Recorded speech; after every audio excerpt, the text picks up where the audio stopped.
debate, I don't know what kind it was. Okay, good. That's excellent. All right. So, what I said before, we're all going to judge, right? It's the speaker's job to communicate with you.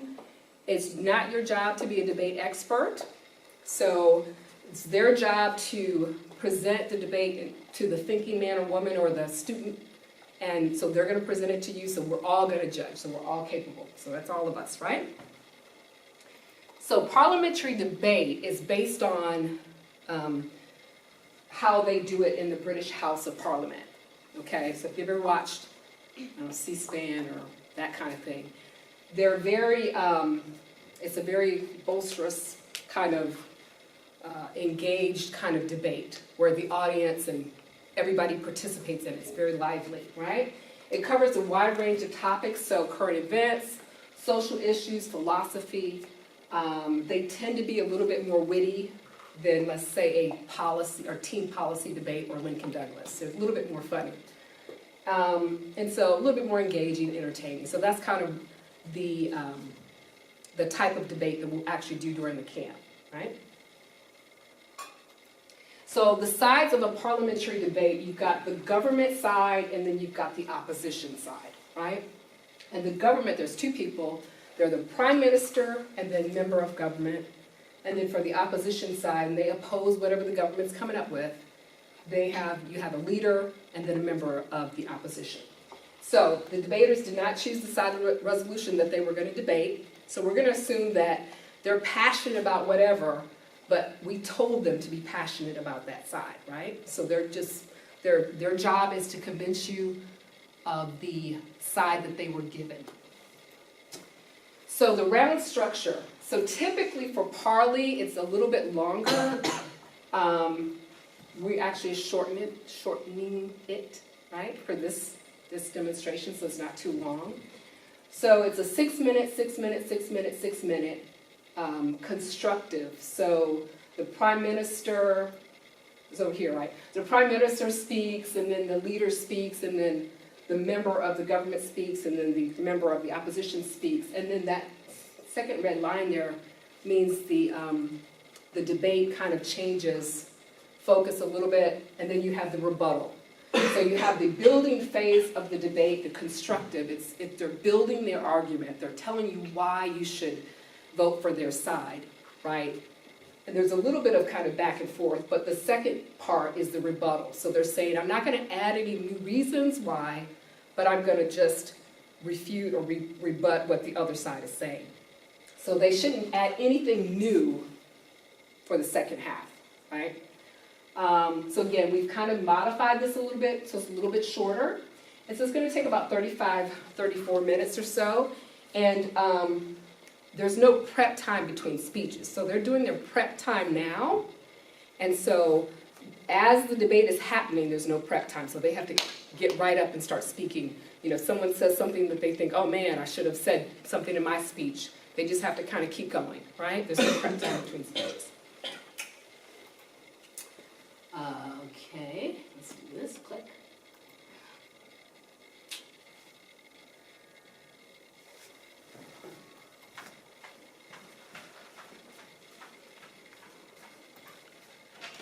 Okay, let's see the next, let's do that. All right, so seeing as they just have their computers out there, right? They haven't had a whole lot of time to prepare.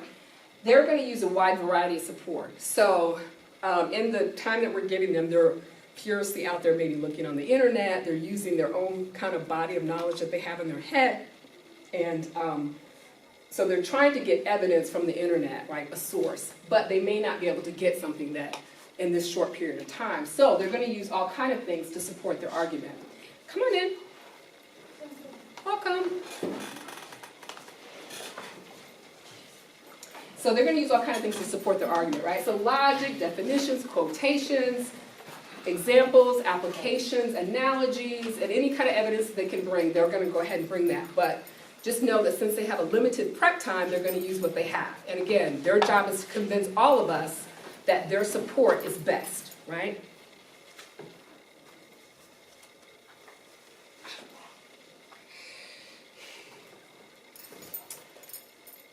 Oh, my word. Okay. Just so you know, now as an audience, we're not going to participate in the debate. We're just going to watch. Okay, so if I had one judge here, the judge is just watching what's going on.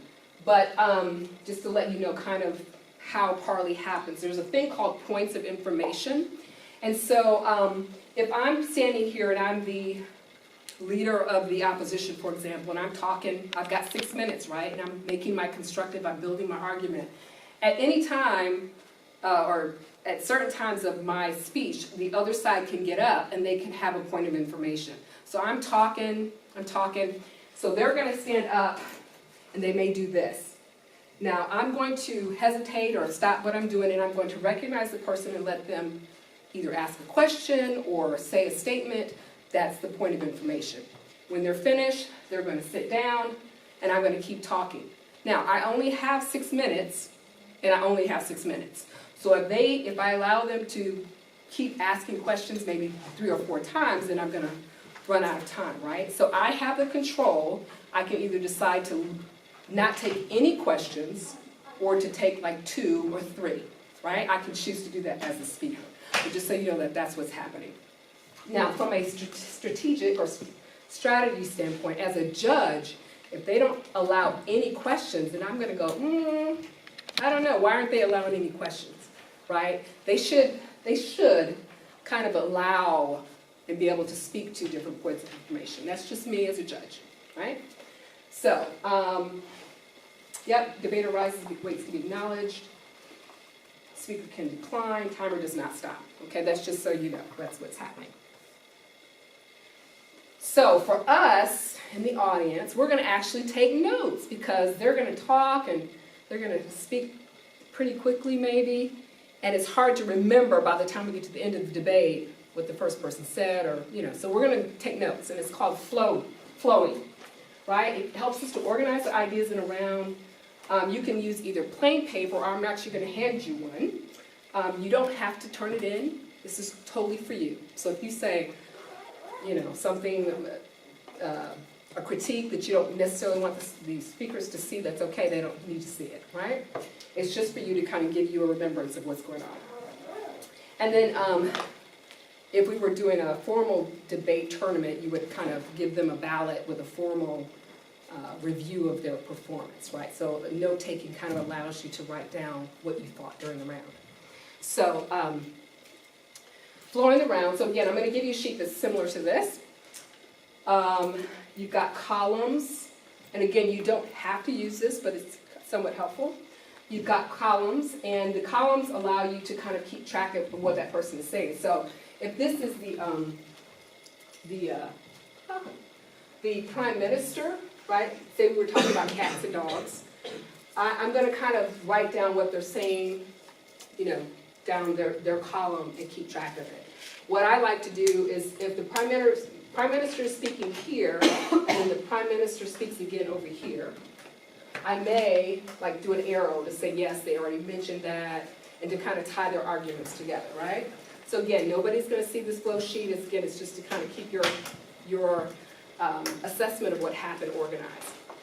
And again, this is the line kind of where this is my building phase, and then that's my rebuttal phase.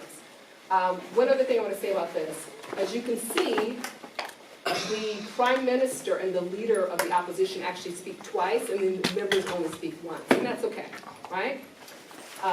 Just so you know, that's what's happening. And, okay, so the debater's role in this, welcome. The debater's role in this is their role is to prep well. They've got to prepare all that they need outside right now, right? They should be doing a good job. The two of them are going to be talking strategy about who's going to say what, right? They're going to write down by hand on a piece of paper. That's the only thing they can bring into the round, right? They can't print anything off.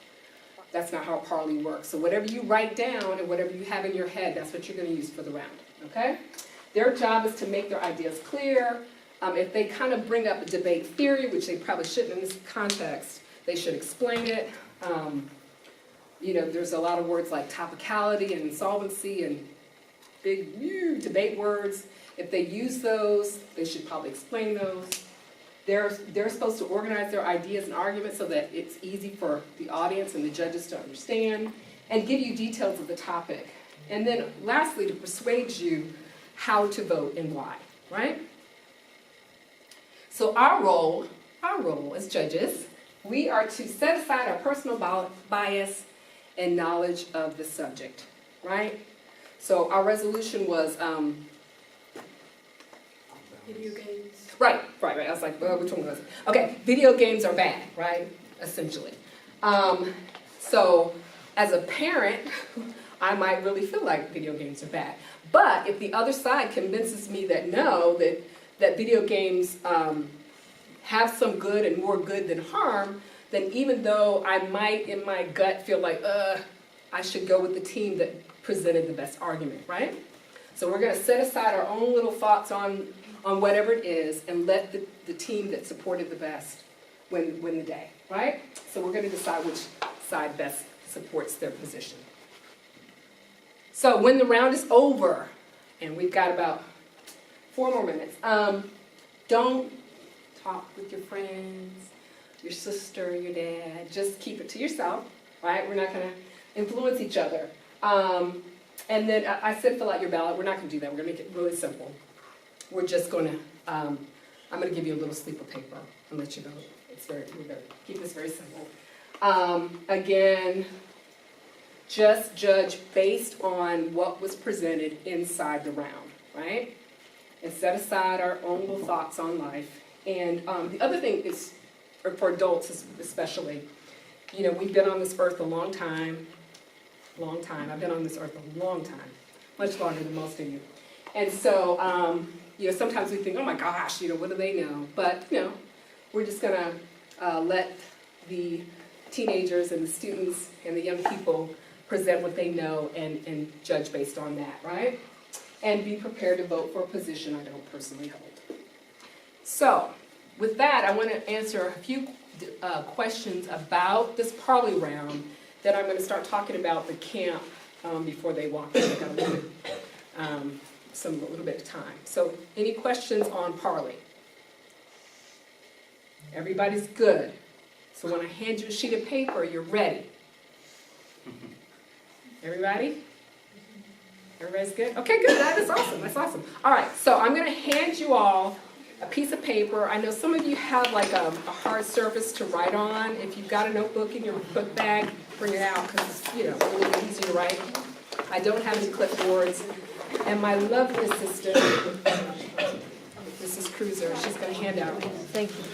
All right? And does anybody, who needs a pencil? I had a little. Oh, it's up there. Can you get that for me? Okay.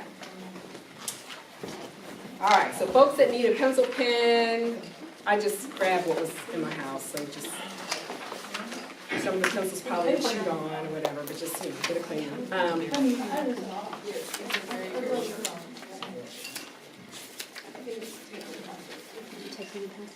So let me ask, while we've got 4 more minutes, let me ask everybody, who in here is 12 years old? Show of hands. Okay, good. Who's 13 years old? Oh, wow, okay. All right, that's cool, all right. We'll pick you up a little bit older. All right, who's 14 years old? Good, all right. 15? Yeah, me too. Exactly. Nobody's 15? Nobody? 16? Okay, all right, and 17?